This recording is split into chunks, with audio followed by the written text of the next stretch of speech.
What I do is I walk from my apartment through the city to the center of Copenhagen, where my office is situated. I see the city wake up, I see people go to work, take their kids to school, and I listen to all the sounds of the city. I get inspired by many different things. It can be the way that an old door looks. I like the color scheme of the city. I look at the new architecture, I look at the old, and that together can be a source of inspiration. My most important tool has become my phone. I do take at least 50 to 100 pictures a day. I'm from a very creative family, and I've always been taught how to reflect on how things are built. Is it in harmony?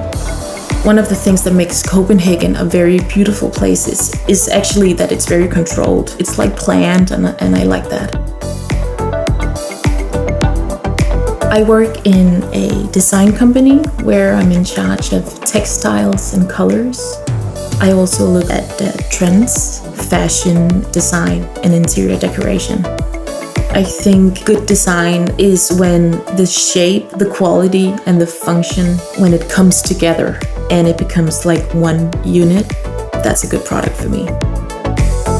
When I work, I use music to get in a certain mood. I think that is what music is really good at, is creating an atmosphere. I know exactly what to listen to sort of get the wheels to run even faster.